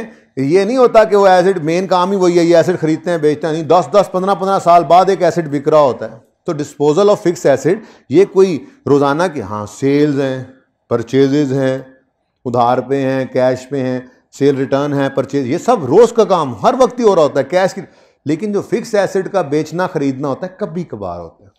तो बेचने पे जो गेन लॉस आता है वो भी कभी कभार वाली फिगर है, तो कभी कभार वाली फिगर होती है, इसलिए उसको अदर इनकम अदर एक्सपेंस में डाला होता है। खैर छोड़े, जरा बेस बनाई। ऑपरेशंस का पार्ट बेसिकली ये चीजें नहीं होती हैं। ऑपरेशंस क्या हैं? चीजें खरीदी, परचेजेस कहाँ पड़ी होती हैं? कॉस्ट ऑफ सेल में। चीज़ें बेची कहाँ पड़ी होती हैं? सेल्स में, तो जीपी आ गया। फिर ये चीज़ें खरीदने बेचने के लिए कोई एडमिन सेलिंग एक्सपेंसेस किए, ऑपरेटिंग, ये ऑपरेशंस होते हैं। इसके अलावा की चीज़ें वो ऑपरेशंस का पार्ट नहीं है। बहरहाल इसकी तरफ जाएंगे, फिलहाल बेस बना ली, ठीक है ना। छोड़ें इस बात को, सादा सी बात है कि ये लेस करना है क्योंकि ये रूटीन का काम नहीं है हमारा, इसको वहाँ वर्किंग कैपिटल आइटम में जाने नहीं देना। इसका अलग लेजर बना लेंगे। तो लेस किया हमने रिसीवेबल फॉर पीपीई, कितना है जी? 3 क्लोजिंग में है, ओपनिंग में कितना है? ओपनिंग में कोई नहीं था, ठीक है जी। अब बिल्कुल मैं कल जैसा सवाल बना रहा हूं। कल जैसा सवाल इसलिए बना रहा हूं, कौन सी वर्किंग पहुंच गई जी वहां पे? हम 14 करेंगे, 15 करेंगे, ये वैसे ही मैं बना रहा हूं भाई। इधर देखो, रिसीवेबल, ये जबरदस्ती बनाया मैंने, रिसीवेबल फॉर पीपीई, ठीक है। अब ओपनिंग कितना था बोलो, क्लोजिंग कितना है? 3। तो अब देखो बैलेंसिंग फिगर इधर आएगी 3, लेकिन ये बैलेंसिंग फिगर कहां पड़ी है? ये हमारे डिस्पोजल अकाउंट में पड़ी है। मैं आपको बताऊं, ये देखो, ये जबरदस्ती बनाया, उसमें से कुछ भी नहीं निकला। ये लेजर बनाने की कोई जरूरत नहीं थी, ये लेजर बनाने की कोई जरूरत नहीं थी, ठीक है, लेकिन वैसे ही मैंने जबरदस्ती बनाया। देखो भाई, ये रिसीवेबल डिस्पोजल अकाउंट में क्रेडिट नजर आ रहा है ना। जैसे ये डिस्पोजल अकाउंट में कैश क्रेडिट है ना, ये कैश जाता था कैश के लेजर में डेबिट साइड पे, ऐसे ये रिसीवेबल जो यहां क्रेडिट है, ये रिसीवेबल भी गया हुआ है रिसीवेबल के अकाउंट में डेबिट साइड पर, ठीक है। तो देख लो, ये लेजर बनाने की कोई जरूरत नहीं थी, यहां से कोई कैश तो निकलना नहीं है, लेकिन मैंने बनाकर समझाया। ये ओपनिंग, ये क्लोजिंग कल की तरह से, ठीक है। और ये क्या है? ये डिस्पोजल पर 3 का रिसीवेबल बुक हुआ है, ना कोई कैश आया है ना कोई कैश गया है, ऐसा कुछ भी नहीं है। तो ये लेजर कोई ज़रूरत नहीं थी बनाने की। बहरहाल आपके सामने लिख कर इसको काट के बना रहे, आपको फॉर रेफरेंस अगर देखना पड़े तो, ठीक है, क्योंकि एडजस्टमेंट तो ख़त्म हो गई हुई है। ओके, एडजस्टमेंट का असर क्या था? एडजस्टमेंट का असर क्या था? 5 का कैश आए, 8 का गेन रिवर्स हो और इसमें से 3 का रिसीवेबल माइनस हो जाए, बस। उसके अलावा कुछ करने की ज़रूरत नहीं थी, ठीक है। ले जी, पाक साफ पाकिस्तान, सेफगार्ड पाकिस्तान। ये बीमार था जी, बीमार था। प्रीपेमेंट अदर रिसीवेबल का बैलेंस सही कर लिया, ठीक है। अब 20 से 11 पर चला गया, कम हो गया। एसेट है लायबिलिटी है? एसेट, नाम क्या है? प्रीपेमेंट्स एंड अदर रिसीवेबल्स जी। लेकिन इसके साथ ना छोटा सा लिख लो, वर्किंग 9 जी। वर्किंग 9 में निकाला है ना, सवाल वाला तो है नहीं जी। 20 से 11 पे आया, कम हुआ, एसेट कम हुआ तो एसेट क्रेडिट, तो कैश क्या हो जाएगा, कितना, 9 रुपीज पॉजिटिव। ठीक है, done. This was the most tough adjustment, इसको समझना। लेकिन यहां पर ना इसको समझ लिया है ना, अभी यही एडजस्टमेंट पेबल के पॉइंट ऑफ व्यू से इधर भी पड़ी है इंशाल्लाह। ये सवाल की मैं तैयारी वैसे करके आया था ये नादिर की कि करवा दूंगा, लेकिन टाइम नहीं बचा, कोई मसला नहीं, करवाऊंगा ये सवाल, यानी फॉर्मेट बने हुए हैं मेरे पास। अच्छा ये देखो, during the year of plant costing in having book value इतने वाज सोल्ड फॉर इतने फॉर विच इतना स्टिल आउटस्टैंडिंग, ये भी वही एडजस्टमेंट है, बिल्कुल वैसी ही है। ठीक है, अब इसको भी ऐसे ही ढूंढेंगे तो फेस से नजर नहीं आएगा, तो फिर हम कहेंगे जी अच्छा अगर फेस से नजर नहीं आ रहा तो फिर अदर रिसीवेबल में ही पड़ा होगा। अच्छा अदर पेबल है, ठीक है, जो भी है, मतलब रिसीवेबल पेबल वो आपने देख लेना। वैसे क्या है,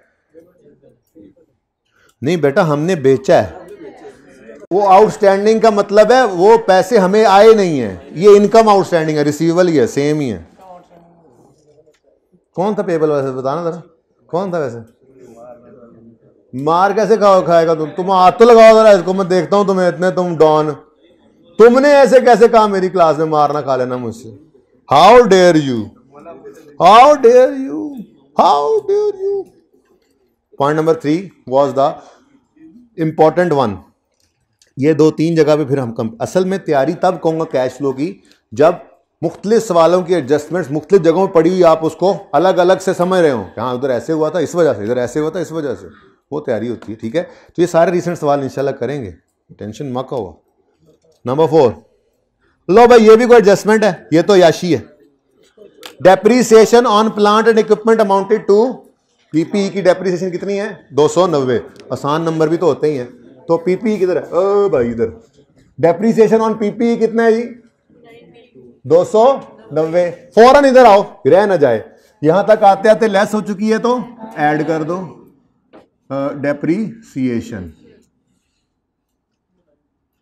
डेप्रीसिएशन ऑफ पीपीई। कोई वर्किंग नहीं की हमने, ये खुद से ही उन्होंने दे दी 290, ये मुफ्त के नंबर आ गए। नेक्स्ट, आसान एडजस्टमेंट शुरू हो चुकी है जी। Next, an investment property was acquired for 180 rupees. ये क्या है, एडिशन इन इन्वेस्टमेंट प्रॉपर्टी। क्या एंट्री होगी, क्या एंट्री होगी, पता नहीं, आज एडिशन की फिगर ही खुद दे दिया उसने, पता नहीं, खैर अल्लाह खैर करेगा, कुछ और बैलेंसिंग निकलवाएगा नॉर्म की तरफ। अब मैंने कहा है डेफिनेशन बताओ तुम, मुझे भी पता है जी। इन्वेस्टमेंट प्रॉपर्टी कैश 180 कैश में खरीदी है, एंट्री बोलो, entry investment property debit cash credit. ओ ये तो कैश आउटफ्लो होगा, ठीक है। ये क्या है, ये एडिशन इन, कोई और डिस्पोजल तो नहीं है ना, addition in investment property, investment लिखा है मैंने, ये प्रॉपर्टी, ये वर्किंग वन शन कोई नहीं है, वर्किंग कोई नहीं है। क्या मतलब, क्या मतलब, वर्किंग क्यों नहीं बता रहा मैं, ये सवाल ने खुद बताया है, कोई आपने फिगर निकाली है तो 180। लेकिन 180 क्या है, अभी आपने बोला कैश क्रेडिट, तो 180 को नेगेटिव लिखो ना, अभी तो आपने बोला कैश क्रेडिट। मुझे लगा थोड़ी सी आवाज मिस हुई है आमिर भाई, हाइब्रिड की, हाइब्रिड में आवाज मिस हुई है ना थोड़ी सी, अभी हुई है, प्लीज जरा चेक करा ले, अगली क्लास में फिर मसला हुआ ना तो फिर आज में उड़ा देना। जरा सामने आया जैकेट, एक खुदकुशी जैकेट है, ये जैकेट पहन के आया हूं।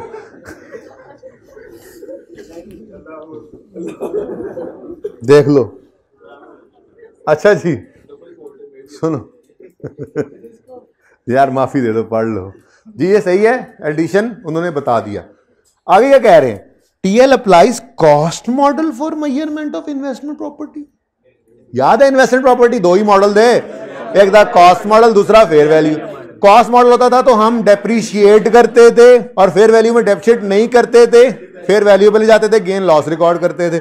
अब ये कॉस्ट मॉडल है, एक और सवाल है उसमें फेयर वैल्यू मॉडल भी है, तो ये मिक्सिंग है इन्वेस्टमेंट प्रॉपर्टी की, इसी को मिक्सिंग कहते हैं, इंटीग्रेशन इसी को कहते हैं। इन्वेस्टमेंट प्रॉपर्टी कैश फ्लो के साथ मिक्स हो गया जी, क्या मिक्स हो गया यार जी।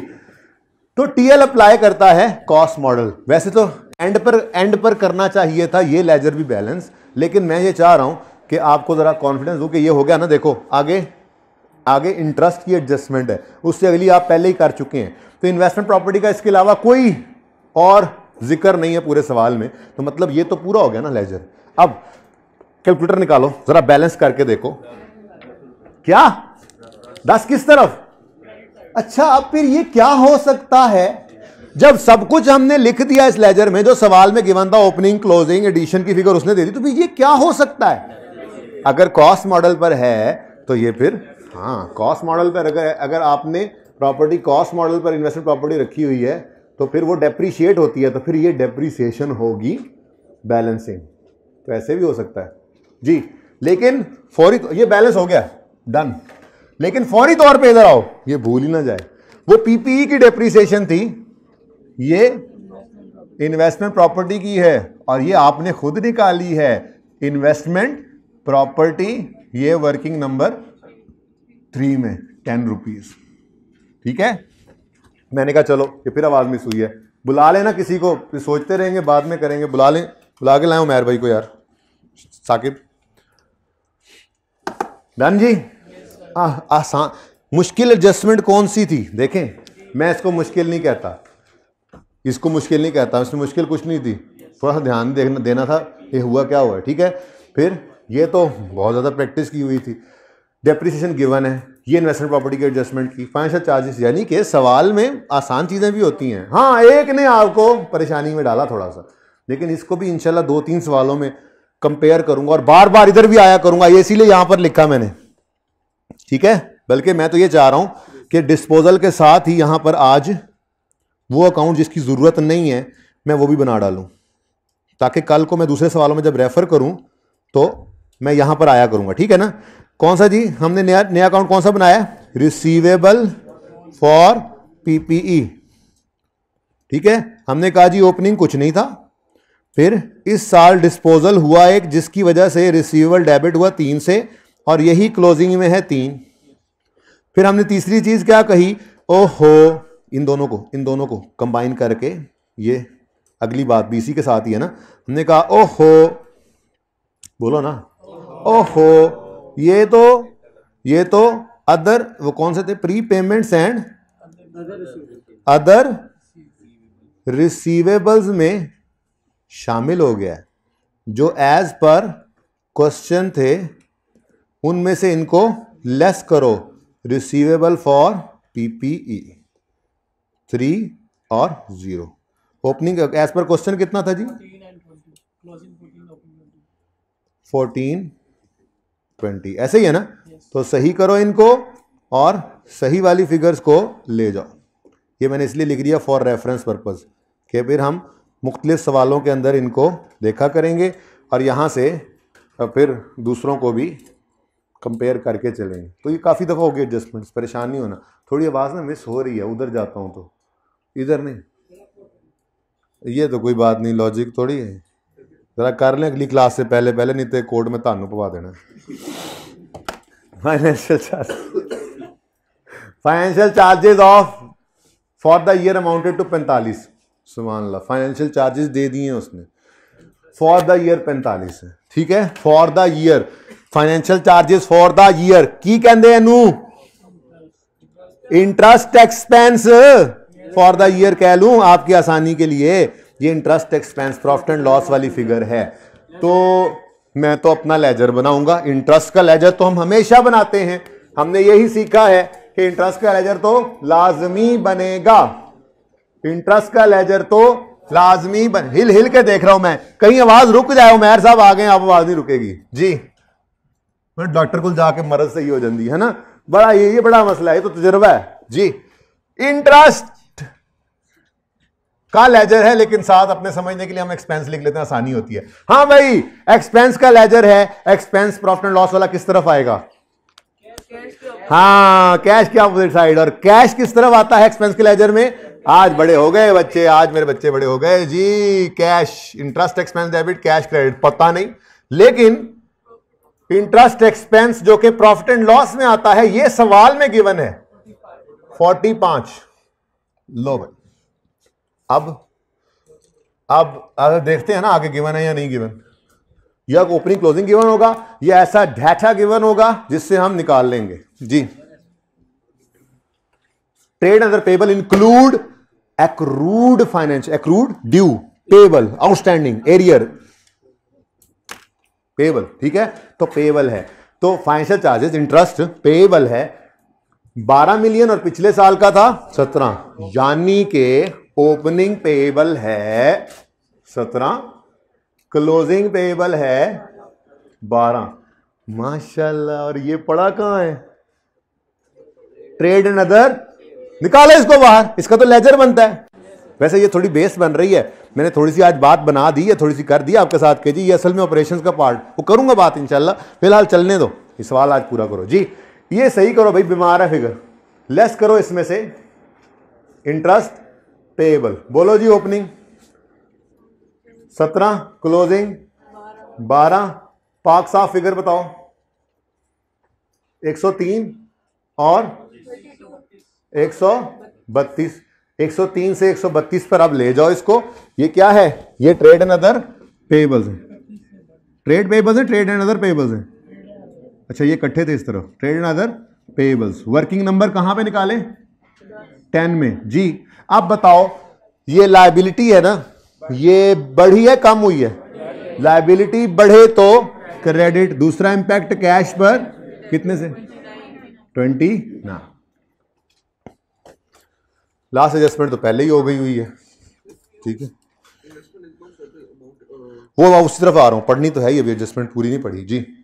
यहां तक को मसला। तो इसका मतलब एडजस्टमेंट 1 थोड़ी मुश्किल थी, 2 आसान, 3 मुश्किल थी, लेकिन ये इंशाल्लाह आइंदा मुश्किल नहीं रहेगी, इसकी प्रैक्टिस हो जाएगी जिंदगी में कभी ये एडजस्टमेंट आए तो। पेबल के पॉइंट ऑफ व्यू से, रिसीवेबल के, दोनों तरफ से समझा दूंगा, ठीक है ना। पेबल ही तो कोई चीज ऐसे ही हो सकती है, खैर छोड़ो। एसेट खरीदने पे कुछ पेबल था, वो पेबल्स में पड़ा है, निकाल देंगे बाहर ऐसे ही, ठीक है। नेक्स्ट डेप्रिसिएशन आसान एडजस्टमेंट, इन्वेस्टमेंट बहुत आसान, ये उससे भी आसान। इसके अंदर एक नई चीज थी लेकिन है आसान ही थी, आइंदा कभी आएगी तो इसको पकड़ लेंगे। अब जरा इसको पूरा पढ़ें। Short term investments amounting to 35 were readily convertible to cash. पिछले साल का भी बता दिया, ये हमने लिख लिया था। अब वो कहता है investment income for the year amounted to 6 million. तो ये इसलिए तो लेजर बनाया था, मैंने कहा था माना ये शॉर्ट टर्म इन्वेस्टमेंट है, लेकिन इसको बिल्कुल इनकम रिसीवेबल जैसा अकाउंट बना लो, ठीक है। और इनकम के लेजर में कैश किस तरफ आएगा? कैश डेबिट इनकम इस तरफ आता है, वो नहीं पता, लेकिन सवाल ने हमें इन्वेस्टमेंट इनकम बता दी, कितनी? 6। अब ये इनकम रिवर्स करेंगे, ये कैश लेकर जाएंगे, ठीक है। अब जल्दी से मुझे बैलेंसिंग करवानी है। चलो यार ये भी कर ही दो, अब ये जहां खड़े हैं, अब मैं वापस आऊंगा, इतना पेट्रोल लगेगा। बताओ जी बैलेंसिंग। हाँ 9, ये भाई इधर देखो भाई, इधर देखो भाई, ये इनकम है, प्रॉफिट तक आते आते ऐड होगी, लेस कर देंगे। ये कैश है, इसको हम इन्वेस्टिंग एक्टिविटीज में ही लिख देंगे, यहां भी लिख सकते हैं, इन्वेस्टिंग में ही लिखने बेहतर है जी। तो आते आते ऐड हो चुकी है, लेस करो क्या चीज? इन्वेस्टमेंट। ये तो कल वाली एडजस्टमेंट ही होगी ना भाई, कल वाली बना ली हमने, कितनी जी? 6। ये सवाल में गिवन थी, ठीक है। लेकिन कैश,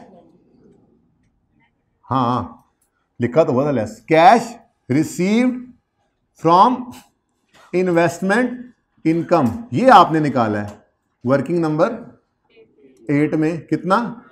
9, ये 9 डन। चलो ये लेजर भी हो गया ना, मैंने कहा चलो चलो भाई जल्दी जल्दी जल्दी जल्दी इसका टोटल बताओ। ये टोटल क्या बेटा, सारे बैलेंस अब करने शुरू किए हैं। ये देखो सिर्फ ये ना यहां आ गया था तो मैंने कहा चले यार कर देंगे यार, मैं कहा पता नहीं की हो गया जी। 26 और 59, आगे बढ़ो जी। ये हो गया वर्किंग 1 डन। वर्किंग 2 में आओ भाई, ये नहीं तुमने कहा था 389, ये 389 फिर क्या होगा जी सब करने के बाद? ये कैश है, ठीक है जी। तो ये 389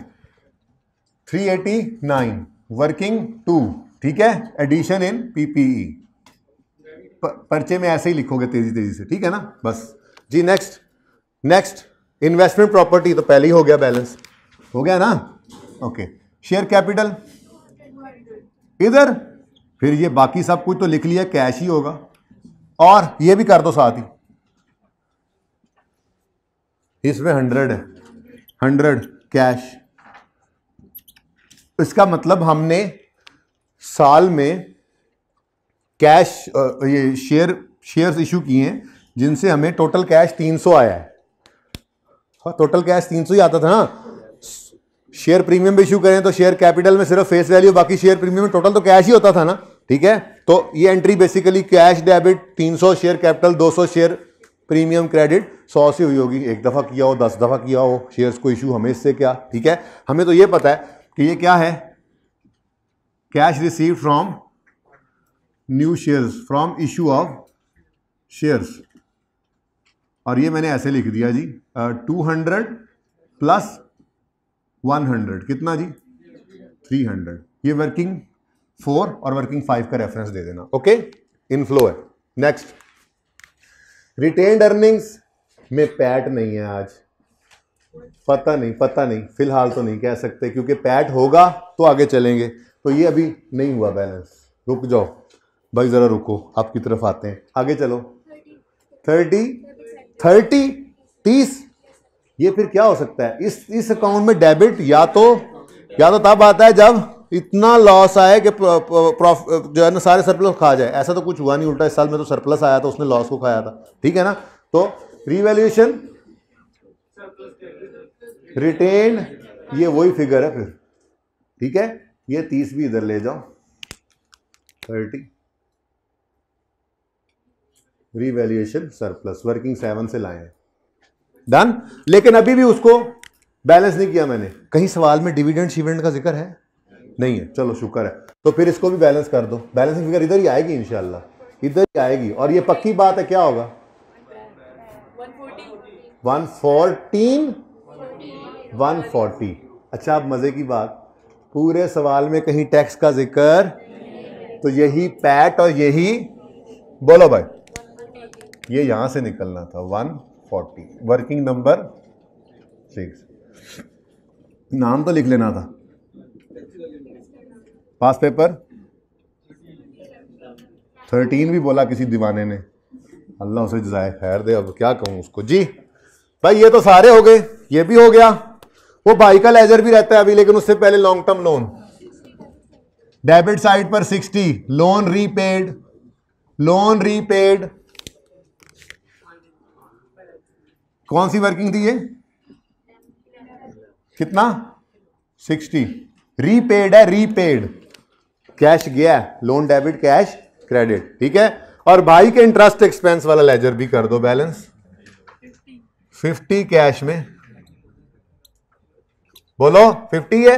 अब इधर देखो, इंटरेस्ट एक्सपेंस को करो रिवर्स, आते आते लेस हो चुका है, ऐड करो इंटरेस्ट एक्सपेंस, सवाल में गिवन था कितना 45, और इंटरेस्ट पेड को कर दो लेस, कितना निकाला है अभी आपने 50, वर्किंग नंबर 15।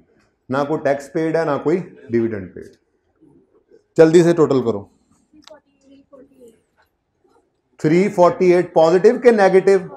पॉजिटिव। दो तीन कंफर्मेशन हैं इसकी, इसका टोटल करें। चलो ये तो मैं कर देता हूं, मुश्किल काम मैंने कर दिया। हाँ 550 नेगेटिव। अच्छा अब इधर देखें प्लीज सब बच्चे, A plus B plus C is equal to 33। आजा तेरा काम पड़ गया तेरे से जी, उस तरफ खड़ो, इस क्लोजिंग पे हाथ रख ले बस, लेकिन मिटाना नहीं, ऐसे नहीं ऐसे करके रखना होता है। हाँ चलें जी, 33 आ गया, ये सही है, पॉजिटिव 33।